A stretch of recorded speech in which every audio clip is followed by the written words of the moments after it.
lift heavy, sleep, and repeat. We call that our life cycle, made a shirt about it, and it rings true with who we are as a podcast and a group. We are fortunate enough to have partnered with a company who can help us achieve one of those three key elements: Som Sleep. They have a keto-friendly version of their delicious sleep aid drink, and we're loving it. It's a lightly flavored 8-ounce anti-energy drink. You drink it roughly 30 minutes before you're ready to go to sleep, and you'll feel it help you into a deep, restful, all-night sleep. It provides some helpful elements to do so, including magnesium, GABA, and melatonin. When combined, you have a powerful tool for getting the impactful sleep that you and I so frequently don't get in our technology-driven, fast-paced lives. You can find it at some retail stores, but you can also purchase it online and get it shipped to your door. When you do, use discount code TKMC10 and you'll not only be getting 10% off, but you'll be helping support the Keto Man's Club. You can find the link to their website by going to theketomansclub.com. We're thankful to Som for partnering with us, and we hope you'll benefit from use of their product the way we have so far.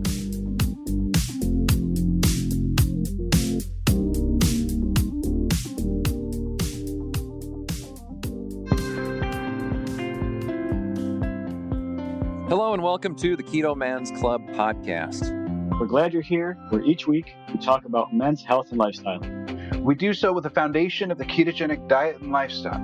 If you don't know what keto is, stick around and you'll find out. The podcast will bring you real, honest fun. Each week we strive to uncover the tips and tricks that you can use in your everyday life to maximize your overall health.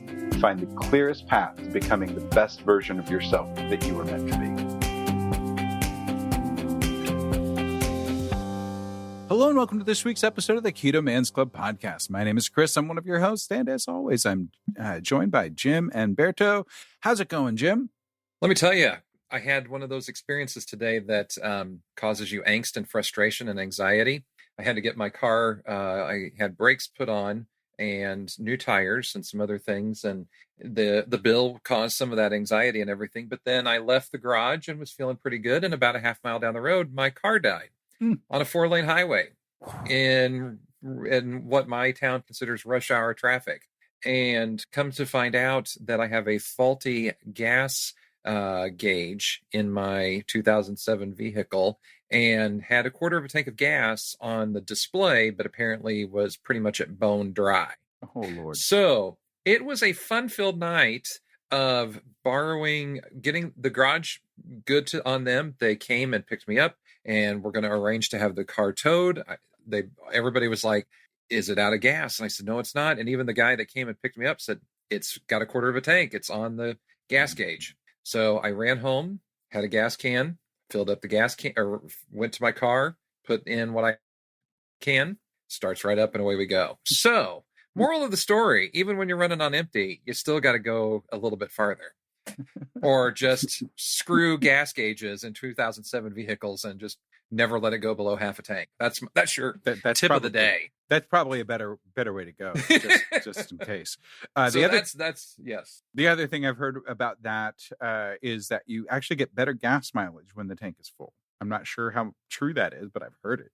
Well, it had a little bit more gas in it before I dropped it off to have the work done. So I'm assuming that they took it out and made sure that the brakes worked and everything felt aligned and all that. So I appreciate that. But yeah, half a mile down the road, no pop-up alert or anything, and dead. Yeah, that made for a rough night. But everything is all hunky-dory now. My car is back in my garage, and away we go for the evening. Mm-hmm. Very good. Very good. Berto, what's going on with you? You've got a new little one in the family, and it's not of the human variety. Yes, we're definitely not having any more of those.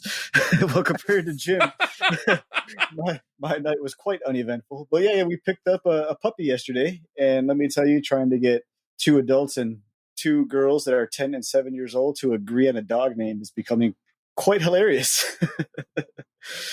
So far, my suggestions of Danger, Duke, Willie Nelson, Brutus, Maximus have all gone, nope, they ain't going to fly. They ain't having it. I kind So of we'll see like what the happens. Willie Nelson thing. That's a good one, actually. That's a very Austin name. That is a very Austin name. Yeah, we'll see if we can convince it tomorrow. Samara's down with Willie Nelson. Helena isn't crazy about it. So we'll see. We're trying to make this a family affair. We got to name the dog eventually. It came named. It's hard to say. Andy, and that's just not going to work. Yeah. I can see that. But yeah, other than that, the funny thing about that dog is, we picked him up, we adopted him just like we did previously, and the paper says he's a Chihuahua, and we go over there to look at the dog. We're like, that's 100% not a Chihuahua. So it'll be the surprise that keeps on surprising, because maybe he'll get the 15 pounds, maybe he'll be 90 pounds. We don't know. Awesome. Yeah. So I've been staying busy, keeping work going on and everything else, and it's been pretty much life as usual around here. So I missed out on going to the concert with John and Berto because we had plumbing issues, sadly. So I had to deal with those the night of the concert. And I bring up John because John's in the background. Hi, John. Hey, how's it going, fellas? Yeah. So we'll get into our conversation with John in a little bit, but it's good to have John with us again to visit and share his story. He co-hosted with us when we talked with Dr. Ballerstedt. So our listeners should have already heard that. Let's see here. Couple housekeeping things real quick before we get into shout outs. You can connect with us online through our website, theketomansclub.com, and get connected with all of our email or all of our social media stuff. Everything there is there: Instagram, websites, groups. You can also email us at ketomansclubpodcast@gmail.com, and our voicemail and or text line is 512-518-6161. Feel free to use those. We'd love to hear from you. You can also leave reviews about our podcast on Apple Podcast or through Audible / Amazon. That's going to be great. And we have another new thing, and you will probably, by the time that you're hearing this, have already heard a couple pre-recorded sponsorship things about this, but we have a sponsor, and this is our first time to actually talk about it. Som, which we reviewed a couple weeks back. It's a sleep aid that we really liked a lot, and they kind of liked us, and that's goes right along with us. And so they have provided us an affiliate link to be able to give you 10% off, and then some of the proceeds come back to us as well from that sale. So if you use a sleep aid or need something to help regulate that and feel like and we know this is a quality product and everything else, use that discount code TKMC10, and and that will give you 10% off, but also support the podcast and everything that we're doing with the Keto Man's Club. So really cool stuff.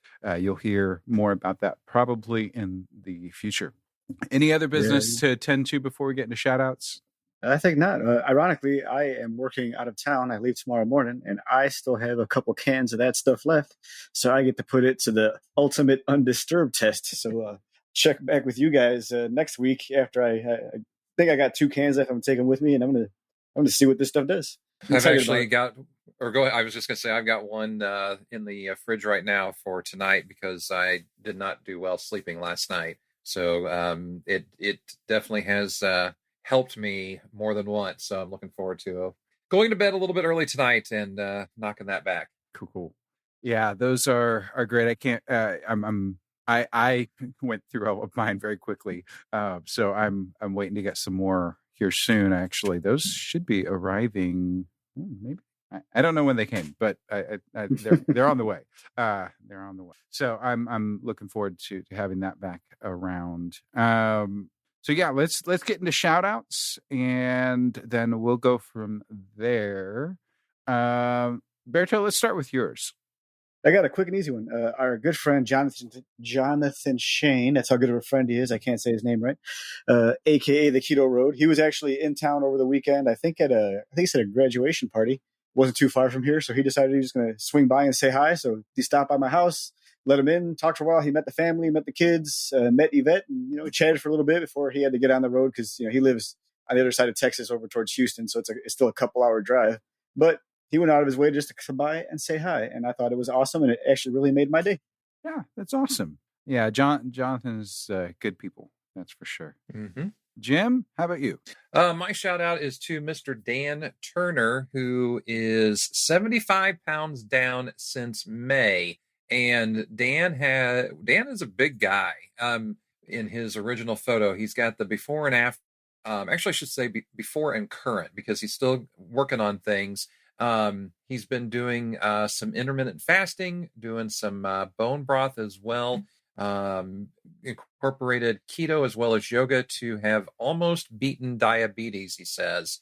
Dan is kind of looking like a rock star in everything, and so just a big kudos to him for big effort. He's actually a West Coaster, lives in Los Angeles, California, but pretty remarkable on Dan, excuse me. So way to go to Mr. Turner.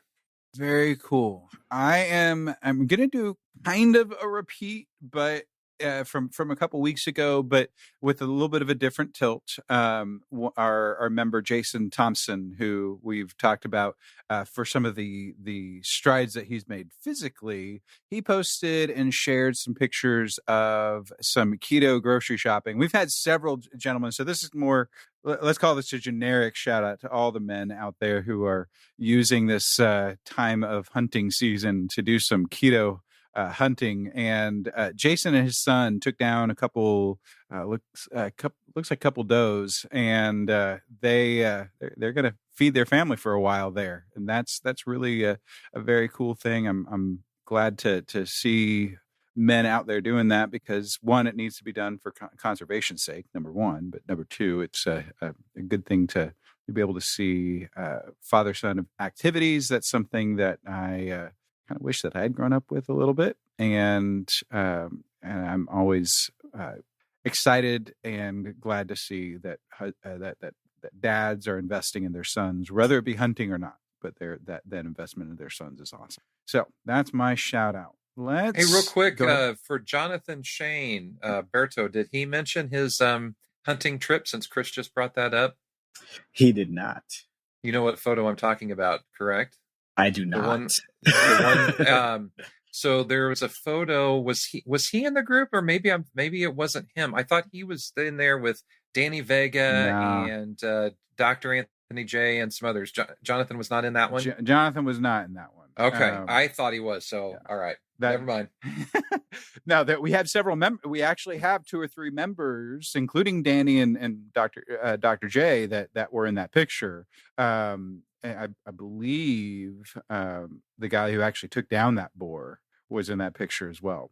So they Brandon Scott's in our group too. Yeah, exactly. So yeah, there's several members in that picture, and that's another great example of men being able to get together out there hunting and whatnot. They mainly did boar hunting. I think they probably just caught what they could more than anything. The boars can get a little crazy, I hear, but they had a great time. Mike Mutzel was there, Danny, Dr. J, Robert Sykes. It was all done on Robert Sykes' property, and then Brandon. So yeah, it's a great group of guys, and they had a fun couple of days, it looks like, and enjoyed good company and good time out in nature, which is a good thing for sure. Well, I think that covers all the business end of things, and so now we get to have some fun. John, you were on the podcast a couple weeks ago, and you did share a little bit about what was going on, but you've had enough going on. It was worth it for us to have you actually be the guest instead of the co-host. So tell us, we don't have to dive into the deep end quite yet, but kind of since the last time that we spoke, kind of get us started on where things have been going on for you, or what's been going on, because you've been up and down a roller coaster, not necessarily in weight, but in just kind of life. Honestly, so So, life has. So I last went to Texas in September of 2019, and that was kind of the beginning of. I don't want to say a break, but it was kind of when my body kind of hit a wall, and I was so proud. I was posting pictures of me at the gym, and then right after that is when my shoulder just got horrible. And so basically I was thinking about it today. I'm like, how am I going to explain this? And the best way I can explain it is I paid the price for being 600 pounds as long as I was. And pretty much I got to the point where my body was just like, oh, nope, you're doing too much. We're going to break a little bit. And so I've dealt with a couple injuries this year. I had a shoulder injury I had a torn labrum in my shoulder. I had the Quervain's tendonitis in my wrist, which is painful as heck. It's basically where you bend your wrist and it pops all the time. So I had that repaired in September. So I had two surgeries within a 4-month span, and with that and with COVID comes like the COVID 20 or 30. And also I had a couple of issues with depression, which honestly, if anything comes out of this podcast tonight, it's going to be taking your mental health seriously, because it got to the point where there was a couple times in April where I don't want to say wanted. Well, I'm not gonna mince words. I wanted to kill myself, and if I didn't have my wife, if I didn't have my niece and nephews, and if I didn't have the community, I probably would have followed through.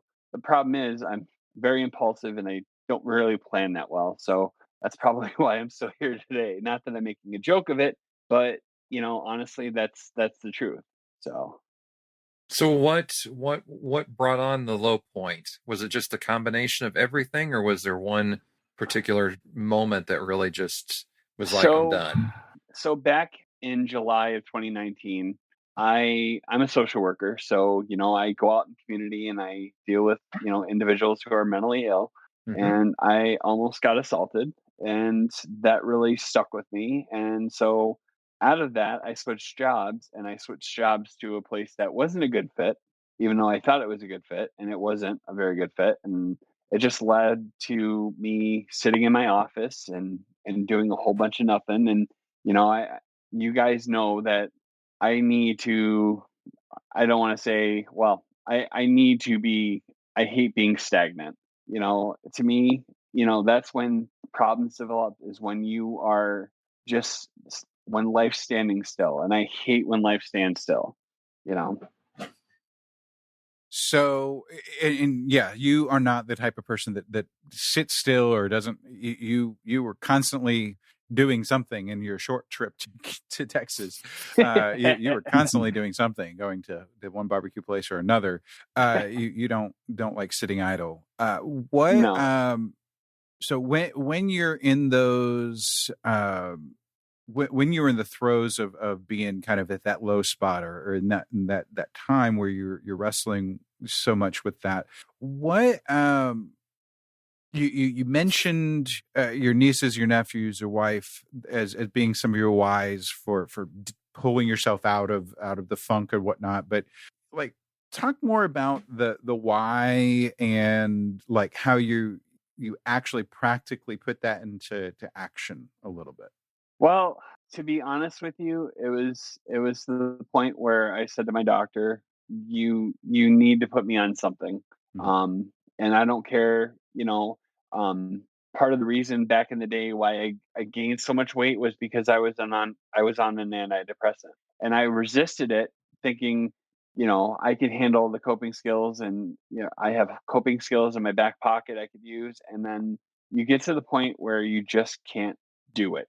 And then finally, I reached my breaking point, and I basically said, you know, I need something. So that's when my doctor around, March and April put me on something, just because I wasn't in the frame of mind to go back to work. And, when you don't have food as a coping skill, when you only have so much money, you kind of run out of things to go to. So it was kind of like, it's it's one of those things where it's kind of like, okay, well, this didn't work, that didn't work, what's next? And then finally I realized that, hey, if I do something stupid and irrational, these are the people that are going to suffer in my wake, and I don't want that to happen. Well, I think we can all say that, a lot of love and a lot of respect for being able to recognize that in the timely fashion that it took, and actually reaching out to help and not just trying to like macho your way through it, for lack of a better term. It's like you said, you had your wife and other people in your lives that you had to think about, and those things are all put there for a reason. Yeah. It wasn't coincidence. That everything's there for a reason, and luckily you were able to catch your breath long enough to be able to see it all, before anything silly happened. Yeah. And honestly, I took the time to, during that time, I started, I basically switched jobs, and I basically took the time to basically say, okay, well, I'm going to take this time and fix what's broken with me physically and what's broken with me mentally. And I normally would I took an extended time off from work, and I basically would have rushed back being like, I'm fine, I'm fine, I'm fine. And then something just didn't feel right, and it comes to a point where you can only switch jobs so many times. If an employer is not the right fit, then, it's not a right fit. But if the problem is you, then you need to fix yourself.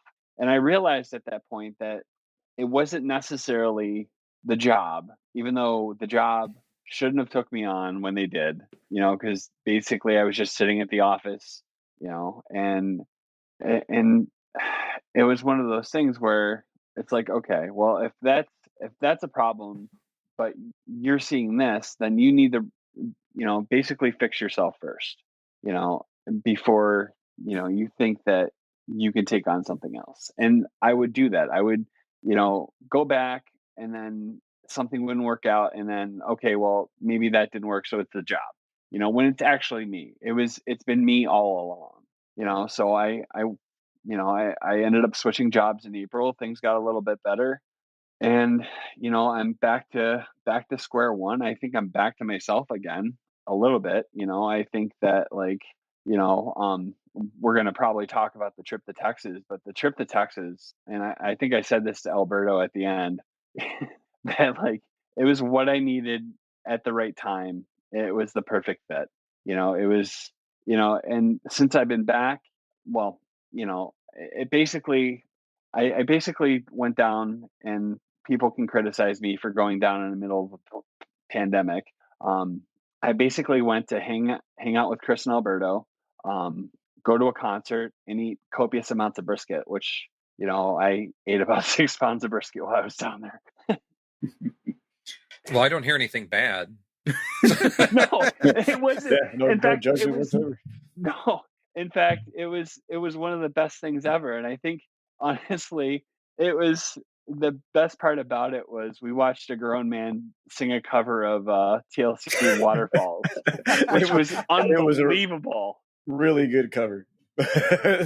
Really, really good cover. Yeah, really, really well done. But I mean, hey, dude, mental health gets tossed around a lot right now, and I tell it to anyone, dude, come over. Like my door is always open. Pandemic, no pandemic, come over. Look at what it did for you, and look where you were at. And I'm not going to be the guy to say, sorry, you can't come over right now. And then behind the scenes, someone might be going through what you went through or worse. So I will always say, come over. Yeah, and honestly, we talked about it because I happen to live in New York, where in order for me to land in New York, I had to have a COVID test the 72 hours prior to me landing, and then I had to show the National Guard that was guarding the exits of the airport a negative COVID test as I was landing. So it was, and it's different because environment can impact how you are mentally, and if you, and I'm saying this, me as a person, lockdowns suck, and I can't imagine there are people that are going through this right now. And by all means, reach out to me. I'll share my email address at the end. If isolation is horrible, and there's only I can only deal with isolation so much. And, it was kind of nice because I had a good balance when I was in Texas of sitting in the hotel, driving around in my rental car and visiting, Chris and Alberto. And it was good. It was time that I think I needed more than anything. Well, I'm glad they were there to help you. I mean, it's awesome that you recognize what you needed when you needed it and were able to do something about it. Because a lot of people in the group, probably at some point, all four of us at different times in our life have just done the suck it up and move on kind of thing, which may have been a detriment to us actually at a later date. So the fact that you took a little time for yourself and did what you needed to do, it's pretty awesome, man. Mm-hmm. Yeah. And honestly, it's just one of those things where I can recognize when I need a break. And it was getting to that point. It was, and this is the thing that stinks about COVID. I finally was able to just get away from everything for a minute. Everything I did was safe. I can count. I was around 6 people all weekend. And honestly, it was one of those things where I just had to do something because I don't do well when I'm isolated, and when everything is around you is locked down, and like I can't go to the gym like I normally would do at 4 o'clock in the morning because the gym doesn't open up until 6 or 7. It's kind of like, and you're limited to 25% capacity. There's only so many things you can do. Yeah. Oh, you don't gotta explain it to me. Like you came down here, you see how like relaxed things are compared to what you're dealing with, and I made my fair share of family get-togethers and getting together with friends for barbecues, and I mean, all with zero consequence. Even you came down here, that was long enough ago now that we could all safely say it was with zero consequence. Mm-hmm. So the pros far outweighed any plausible cons. Like it ain't even close. Mm-hmm. Yeah. Well, and so on all the practical levels, you took care of the business that you needed to ahead of time. You were mindful coming into it, and then you're mindful coming out of it. So it wasn't like you and if you had felt even the slightest twinge of maybe something, you would have gotten tested back home and found out, do I need to isolate or whatever. Well, it's funny that you mentioned that because like in order for me to exit my quarantine, I had to get a COVID test 4 days after landing. So last Thursday I had a COVID test and it was negative. Okay. So like that, I knew coming into it, the risk. I was smart about it. You can be, and this applies to mental health too. You could be, what am I trying to say here? Basically, I think that like if you are smart about it and you know the people that you're going to be around and you know the risk involved, be smart about it, social distance, do what you need to do. I mean, even the concert, and Alberto can, and to attest to this, is that, basically if you left your parking spot, you had to wear a mask, and you can get back to life, quote unquote, normal. You just have to use common sense about it.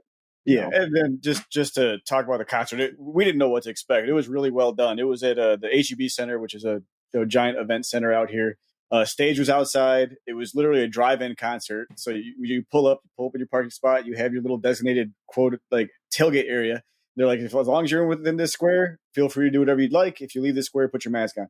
But I mean, talk about a way to work loopholes and I'm not trying to say that in a negative context, but like there are defined rules and there are defined safety precautions, and they worked their way around them to make a functioning business, to get people to a show, to provide live music. And it was a great thing. It was a great release. And there was no sense of not being far enough away from people. There was no sense of anything being reckless. Everyone was super cool, super chill, minded their own business, stayed out of everybody else's way. And like it couldn't have been more well organized or pulled off, to be perfectly honest. Yeah. So let's not stray too far from the mental health side of things, because I think that's really a major thing. We could rabbit hole and other things all day, but there's quite a few different takeaways that we could get from this experience that John has been dealing with, like just being mindful, reaching out to friends, doing something about it, even if it's something small. What, John, and it's especially John, since you have this back, this background in social services and, needing to be mindful of the mental health of your clients that you're working with and things like that. What is it that people should look for to identify for themselves? Because that's one of the main things that happens for a lot of us, is we don't even realize that we're bogged down by all of this stuff. Yeah, and I'm trying to look up the quote. There and again, I'm trying. There's a gentleman by the name of, I follow, an author I follow by the name of Perry Noble, and I'm trying to look up the quote. His what he says is, he says, "It's okay to not be okay, but it's not okay to stay that way." And honestly, like for me, just an example of how I feel. I just feel I feel like I'm at a bottomless pit. And so like I going back to, the nutrition aspect of it, I could just totally like binge eat on, if you throw like nut butter or keto granola that they sell at Costco or anything like that. I could just binge eat that and just be a bottomless pit. And as a result, I've gained a significant amount of, well, not a significant, I gained about 30 pounds, but still for me, that's a lot. Especially since I 400-pound mark, for so long. Um, you know, if you, and as far as like, if other people just ask you if you're okay, or even better, if you know someone that they just seem off, ask them, "Hey, are you okay? This is something that we should be doing in like the group. We should be just checking up on each other and like, saying, hey, I know that you're going through a lot," or, we had a gentleman post about why he's gaining weight. There could be a mental health aspect to it. I ended up going to a endocrinologist just because it wasn't making sense. I hit a stall point on my weight loss. And finally I got frustrated. I'm like, well, you know what? I had one of my adrenal glands removed. Maybe that's the case. Maybe that's the reason why. When it turns out I was just feeding myself garbage, so with the mental health stuff, it's just I think honestly, it's just recognizing the signs. If you know someone that's just not talkative as much, like I've had you, Chris, reach out to me a couple times and say, "Hey, are you okay? You're not posting as much in the group." Mm-hmm. If you know someone enough online that like they're not posting on social media, or they just look sad, just we've kind of lost touch with social media and with technology, that we're just afraid to ask, "Hey, are you okay?" And I think that, maybe that's something that we can do. I work. Oh, go ahead. Nope, you finish your thought. I work with kids, and, kids, given that they're constantly locked down with, the pandemic. Hey, have you gone for a walk? I mean, granted, I live outside Buffalo and it's, freezing cold right now, but still, have you, gone out and play? Have you like, gone for a walk and doing stuff like that? It's just doing simple stuff. Just for me, a couple months ago or a couple weeks ago, it was just me going to the movie theater, and I sat in the movie theater by myself, but it was glorious. Because I love movies, I love concerts, and I love to travel. Those are my wheelhouse. 10 times out of 10, if I go to a movie theater by myself, I will fall asleep, regardless of the movie. Mm-hmm. I promise you that. I don't care what movie I pick. I don't care how excited I am. I promise you I'm taking a nap at some point throughout that movie. Side note, we have a theater just outside of the town I live in that has torn out all of their traditional theater seating, and they have installed recliners. Yes. That is where it's at. Because I'm just going to do exactly what Berto said. I'm going to go in, and in 10 minutes, like, give me my blankie and my sippy cup, and I'm out for the rest of the afternoon. And, if somebody wants humor, go around a movie theater like that and take photos of the people sleeping and the drool coming out the sides of their mouth and all that happens with it. So, because I'm sure it does. You mentioned something, John, about, people asking having the courage and the insight to reach out and check on people. And I'm going to throw kind of a curveball to that. I think in the fact that I think that there are a lot more well-intentioned people out there who want to do those kinds of things, but who have concerns that they can't do it the right way or be helpful in the right way, or that they worry that they won't be able to fulfill the need of the person needing the help, and in turn potentially make it worse.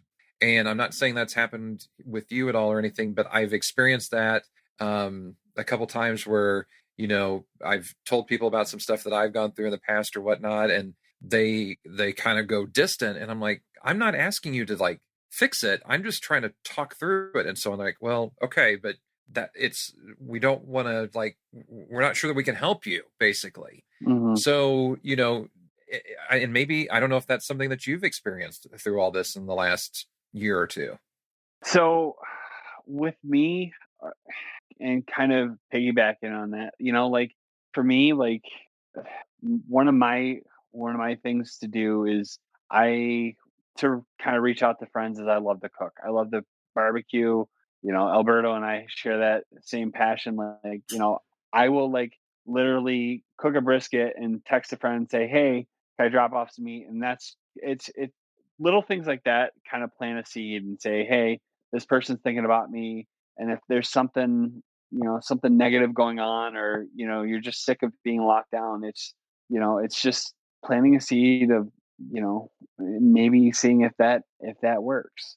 Mm-hmm. That's just one of the things I do, like, at least with me, No, I'm not trying to knock anything. It's funny. A few years back, I made a New Year's resolution that every month I was going to take friends out. There's a local, this is pre-keto. There's a local long-term pizza place that anytime, if you went to Indiana University, you ate at Cafe Pizzeria. And so I said, every month I'm going to call up friends that I haven't seen in a while or whatever, and let's go out to dinner one night. My treat, bring the kids, bring the family and everything like that. And the first month, no joke, I tried 9 different friends. Yeah. And could not get a commitment. And finally I got someone, and I showed up, and they ditched me and forgot. And I got to be honest with you, that sucked. That whole trying to do something like that, because it wasn't necessarily for them as much as it was for me, just trying to reconnect and get people, I checked in on Facebook today, so I've done my duty, and people should see that and be happy and all that other stuff. No, I wanted genuine human interaction, and to sit and talk for an hour and just laugh and eat pizza and all that other good stuff. And after that one, I didn't do it. I was like, screw this. Yeah. I just, no, this ain't cool.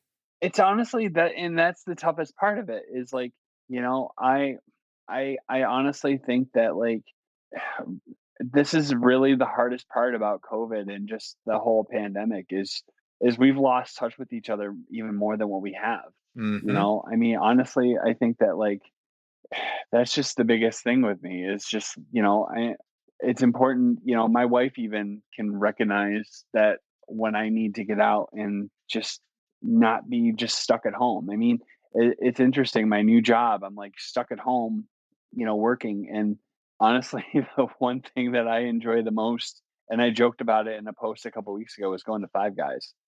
So I, texted a buddy and see if he wanted to go to Five Guys, and we just meet at Five Guys. We socially distance and we eat our lunch. And I get it. Like, there's some people that, like, don't recognize that you're trying to have a good intent, and I think maybe if we recognize as a society, like, more of how we need to connect with each other, maybe things will get a little bit better. I hope so, man. Lord, do I hope so. Yeah. It's very well said. It's very well said. But yeah, I mean, it was good to have you down here. We're happy to have you. My wife likes having you. The kids finally remembered you, so that was a good thing. It took them a minute, but yeah, now they'll never forget you. So there you go, mission accomplished on that one. Yeah. So we've kind of circled around it, talked about it to a degree. what action steps would you say you could take that would end up? What action steps would you say that we as men in the group and whatnot can do?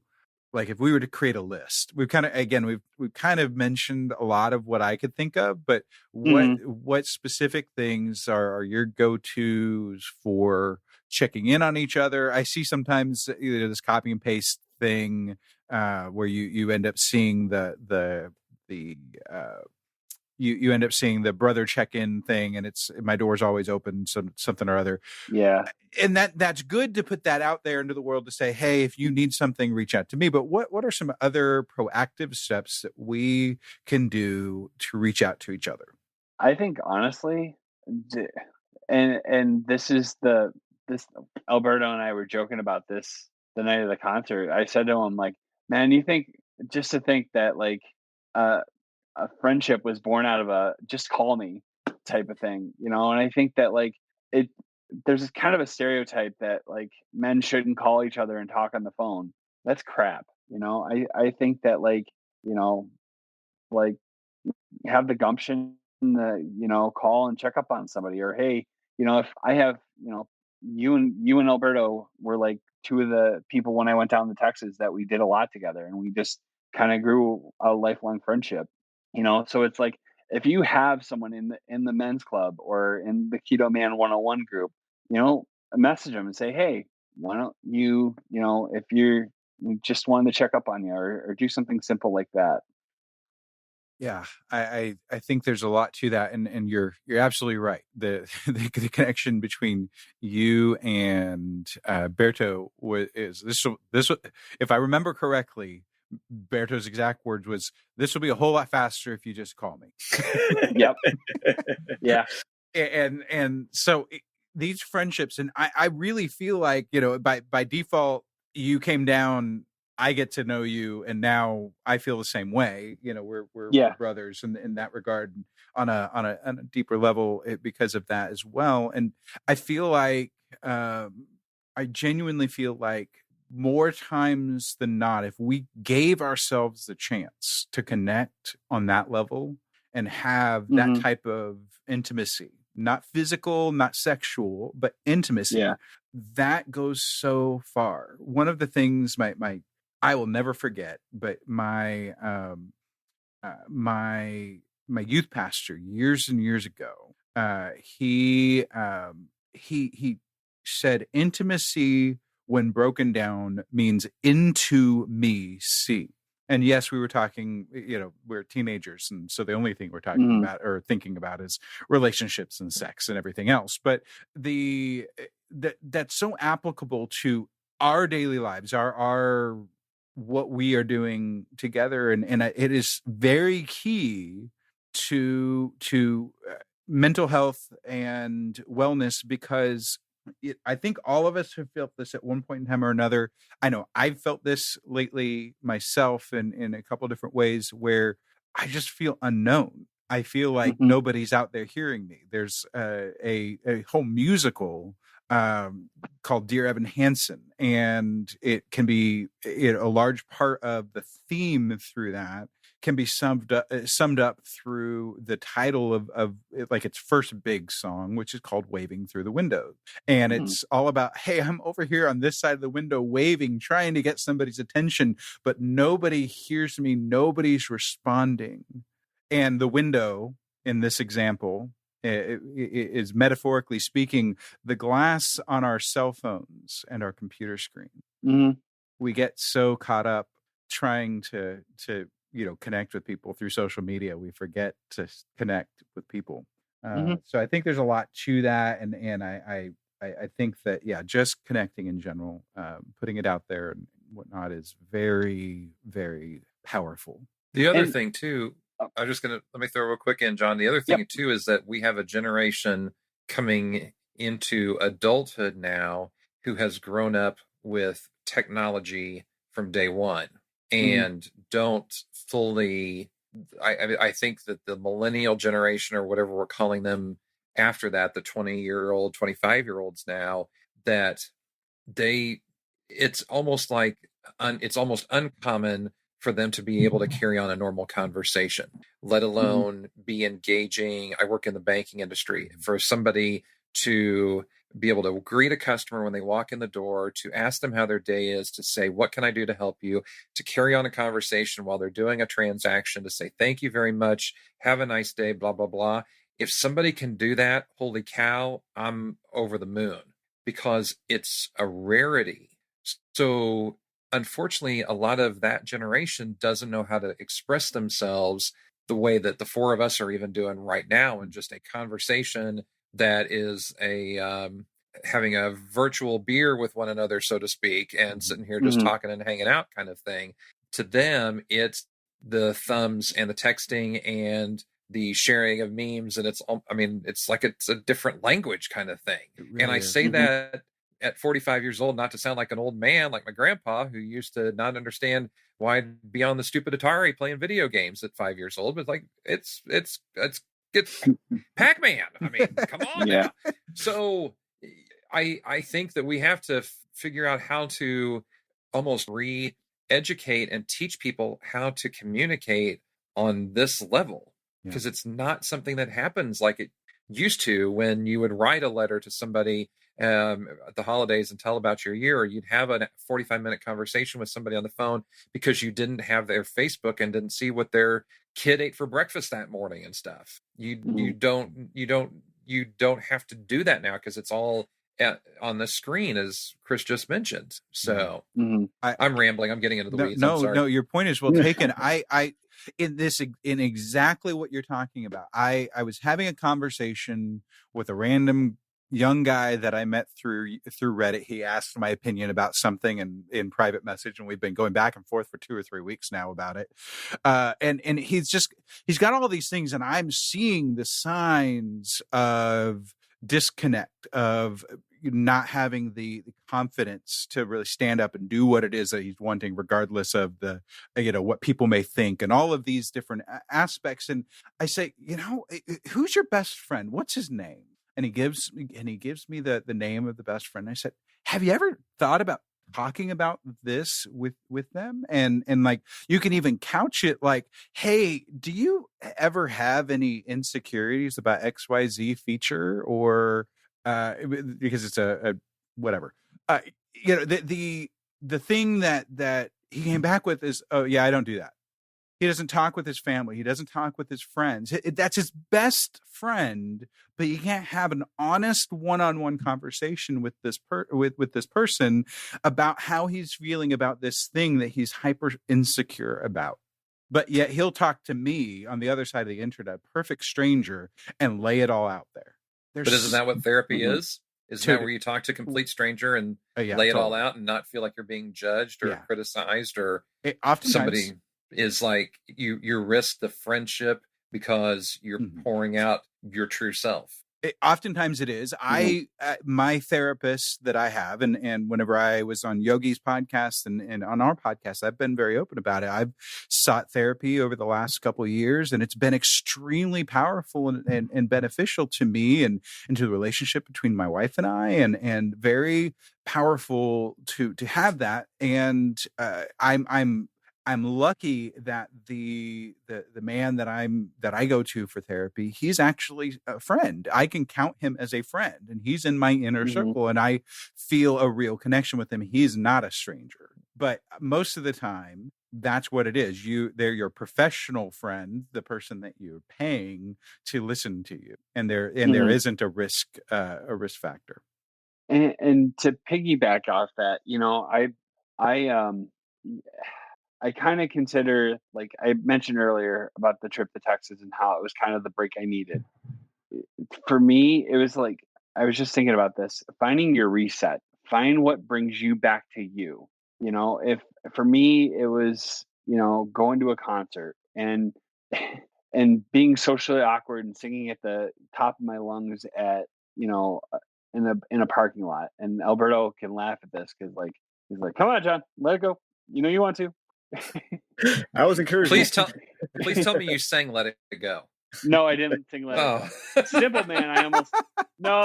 It was when Brent Smith and Zach Myers from the band Shinedown sang their cover of Simple Man, and I'm like letting it rip. And she probably was like three sheets to the wind at that point, but I'm like, nope, I have my dignity. But honestly, it's like for me, it was kind of like it was a reset button. So like I wish, and we can kind of correlate that to technology. I mean, for me, I'm like debating in the new year whether or not I really want to be on Facebook.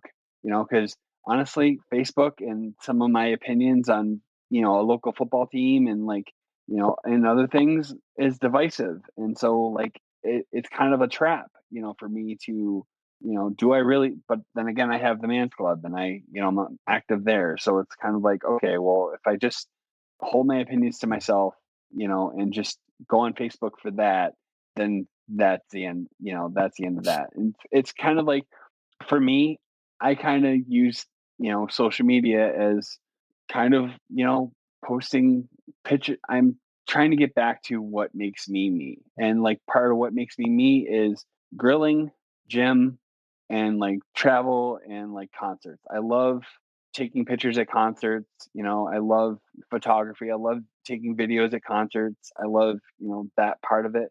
And for like, so again, and I'm rambling here and I apologize, but Nope, you're good. yeah, it's honestly finding a reset, and that's honestly all I got.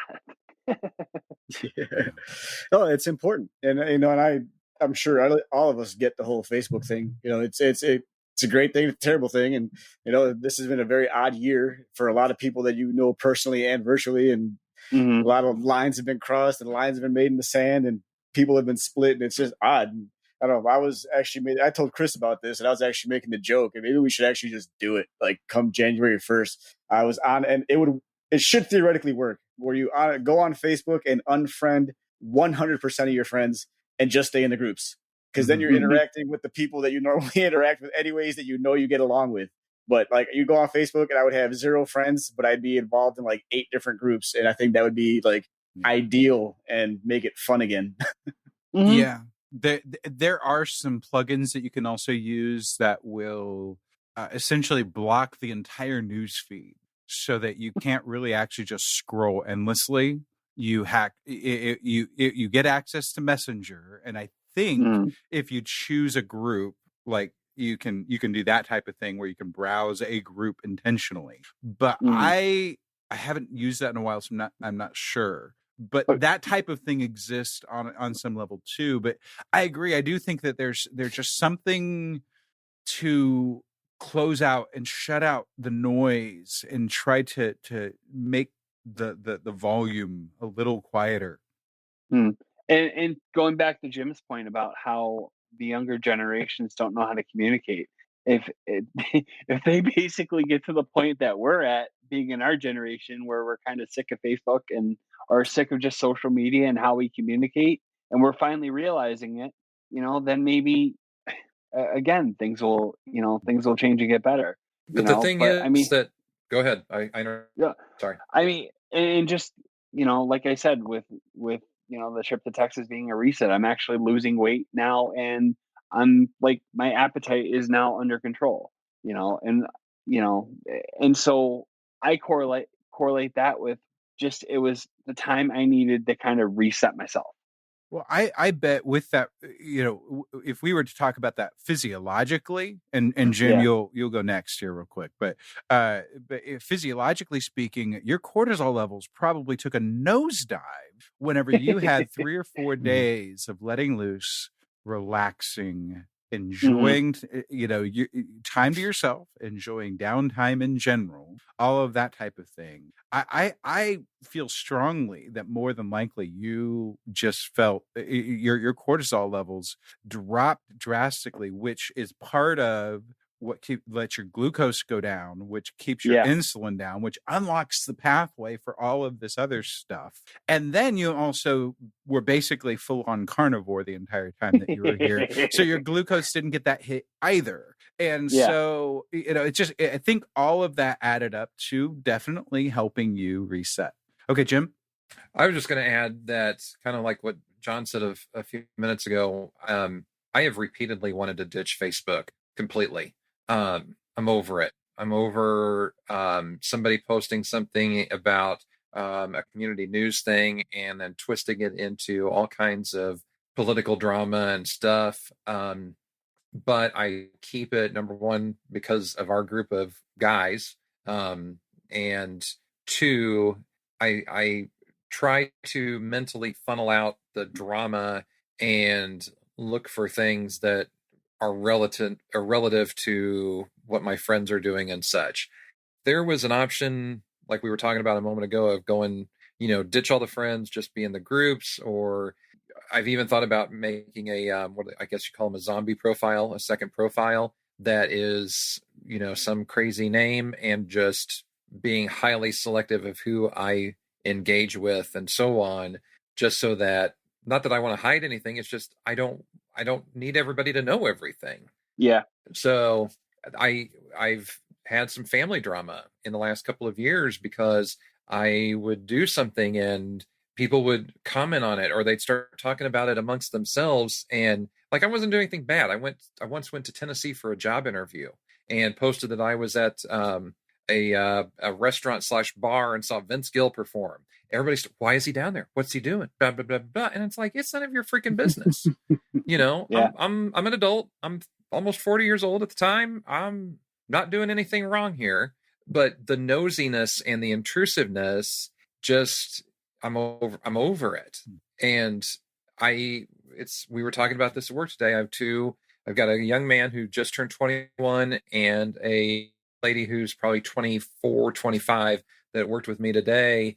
And both of them, they don't even use their Facebook anymore, other than grandma tags them in a holiday picture, or they go on every so often and like look at memories of stuff from when they were in high school and things, but they don't do Facebook anymore. It's too old and it's too political. They just want to put pictures up on Instagram or Snapchat, because Snapchat, it's up and then it's gone in like 10 minutes or 2 days. I don't even know.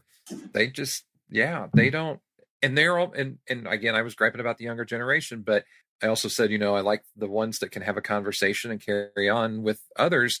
That's what the benefit is of working with these two people. They are good at that. So they are using, from what I gather on social media, or from what they've told me on their social media, they're doing it to engage, but they're not posting up bar pictures or stupid stuff. I mean, they just, I don't know. I feel like we could go on for hours about the woes of the world and social media, and I don't know that we would ever solve anything, because we all agree with things, but then we may all have different ways of finding a resolution. And the last thing I'll say about any of it is that I hope that in the challenges you've had over the last couple of years, you've never felt like you had to compete against somebody on Facebook, because there's so much of that. And I'm just going to say it. Sorry, ladies who are listening. It's a lot of the women out there. I've got buddies whose wives and girlfriends will be like, I can't wrap the perfect present, or I can't make this. And it's like, it's okay.